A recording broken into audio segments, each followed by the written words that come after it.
Welcome! And today we'll dive into a couple of great stories and their reactions. Coming up we have Bride's meltdown over Tweed. And Karen demands shopper dress more appropriately. This should be a fun story session. Hi, this is Derek. I just put the Drama Llama, Fred, back in his pen so that I can do this quick video for you with some of the stuff that Fred found on Reddit earlier today. If this is your first time watching our videos, help me out by watching to the end, and then giving me some feedback in the comment area below. And if you want more of these videos daily, don't forget to like and subscribe, with notifications turned on for this channel. Oh boy, let's get ready for some stories. Bride's meltdown over Tweed. I was going through Reddit when a post reminded me of this train wreck of an engagement. This isn't my story, but the story of my friend, a man who at the time was in his late 20s, well over 6 feet, shy and hardcore gamer/metalhead. At the time he was engaged to a free-spirited princess, who dreamed of the big wedding in Disney World. She wanted the big cake, the big dress, and would style her outfits every day. So she would resemble a Disney princess. All this is fine, her outfits were pretty cute, but the problem is, he was the only one working, yet she did a lot of spending. When they first got engaged, she instantly began wedding planning and things were getting ridiculously expensive.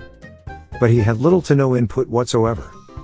After adding it all up, and doing the budgeting, my friend finally spoke up, and put his foot down. He's an easygoing guy and was happy for her to plan the whole thing how she wanted. He knew she'd been planning this for years. The problem was, he simply couldn't afford everything she wanted. He offered her a compromise that they had the smaller wedding. But the dream Disney honeymoon she wanted, and even agreed she could get the dream dress. This compromise was going well, until she began picking out the groom's outfit. She wanted him to wear a white head-to-toe tweed suit, and pink shoes to match her flowers. He agreed to try it on, and a few of his friends went with him for support, and they all agreed it didn't look like him. As I mentioned earlier, he's a chill guy, but he's very shy and introverted, and he felt very uncomfortable in the suit.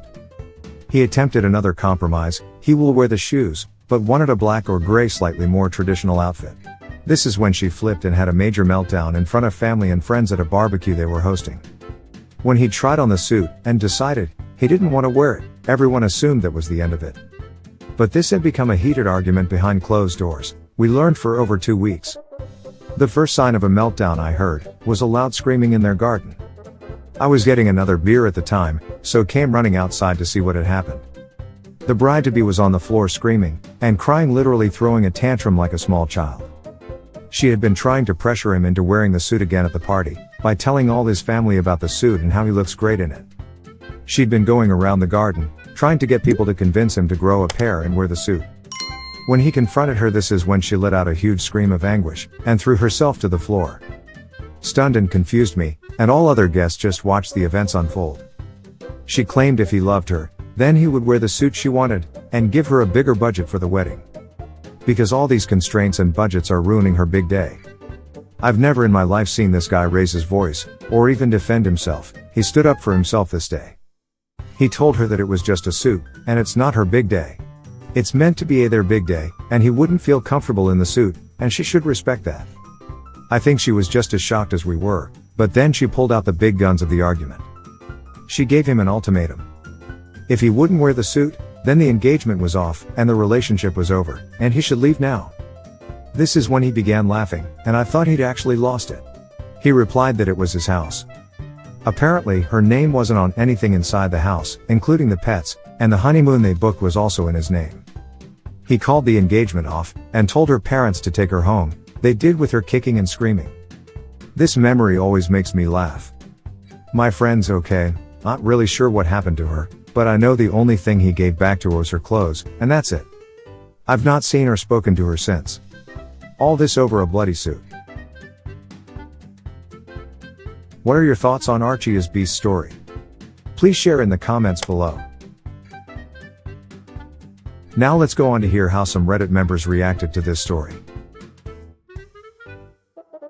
Carl KG reacted with, "Sounds like your friend dodged a bullet there. Good on him. If she was that toxic over the wedding, I can imagine how she would be once married. A bullet? More like an assault of bullets. How did they even end up together? Was he aware of the fact that not only did she dress like a princess, but wanted to become one? She seemed way too materialistic, and just wanted things handed on a silver platter. They were seeing each other as kids and then she came into the pub. I honestly never got the couple at all, I don't think any of us did. She couldn't even hold down a job because people were mean to her. She just showed up one day and then they were a couple. A very odd couple. He's lucky to have found how extreme her problems are before the wedding. She sounds like someone who would throw a hissy fit over every little action that didn't fit her ideal fantasy world. He might take eggs from the carton in the wrong order, causing the sky to fall on the world as he knows it ending. Thoughts of Kamlan reacted with. It's so crazy to me that people's true colors don't ever turn up until it's too late. She sounds like a spoiled butt baby.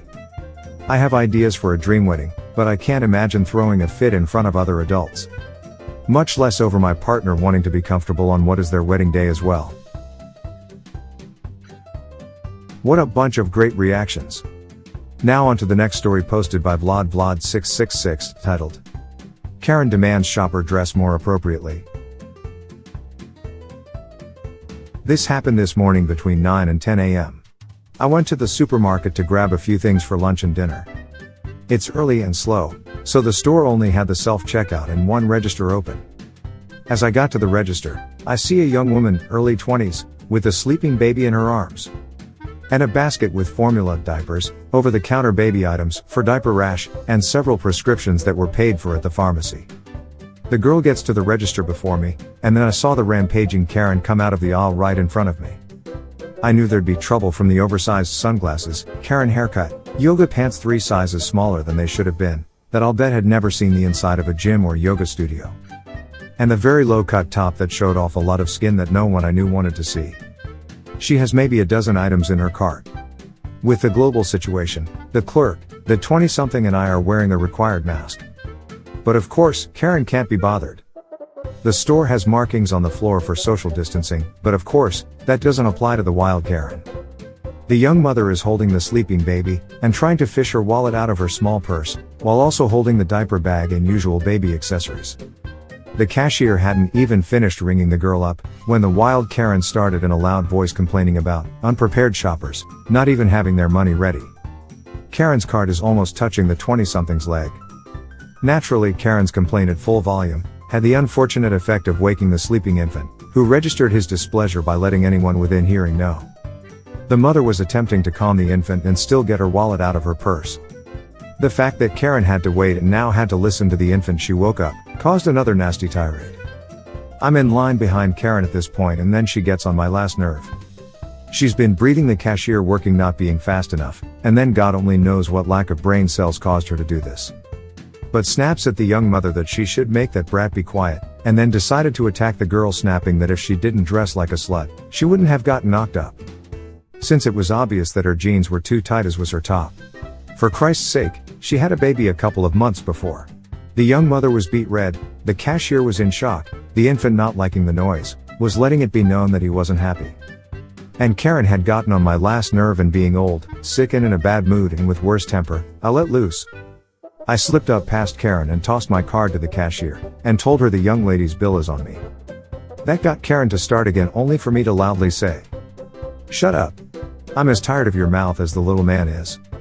That stunned Karen, who only sputters. The young mother thanked me and gave the infant her full attention.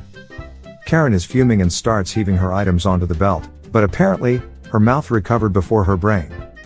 As soon as the cashier finished ringing her up and asked for payment, Karen turned towards me and sneered, "Well, aren't you going to pay for mine as well?" I was done with her and responded, "No, I don't like people who wake up sleeping infants with their big mouths." She huffed and stormed out. I was hoping for an "I demand to speak to the manager, but you can't have everything." I headed to my car and was pulling out of the parking lot when I saw the young mother sitting at the bus stop holding the infant. Buses were out where I live every hour, so I decided to offer her a ride. Turns out, she lived only a couple miles away, under 5 minutes by car, but a couple of hours on foot carrying a baby and supplies. She took the risk that I was an axe murderer, since I snapped Karen's tirade. I learned that she and her husband were new to the area, move in for his job.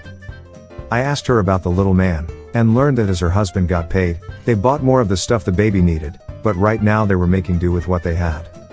I wrote an address down, and told her that if her husband was off Saturday, she should have him bring them to the address for a yard sale with tons of baby stuff. My niece was getting rid of as she's had all the babies she's having, and she has everything an infant could need. She told me that she'd do that, and thanked me again for everything. I dropped them off and made it home, and gave my niece a call describing the girl and infant, and telling her to give the couple anything they liked, and I cover whatever they couldn't afford. I like babies, and have no tolerance for Karens. How dare anyone be in front of her, or not dress according to your standards? You're nuts. What are your thoughts on Vlad666 story? Please share in the comments below. Now let's go on to hear how some Reddit members reacted to this story. Our DMC mains 2 reacted with random internet stranger high five. I second that. You made that young lady's day and her little man also, and as a bonus, you pissed off a Karen, well done sir. And a huge take a hike Karen.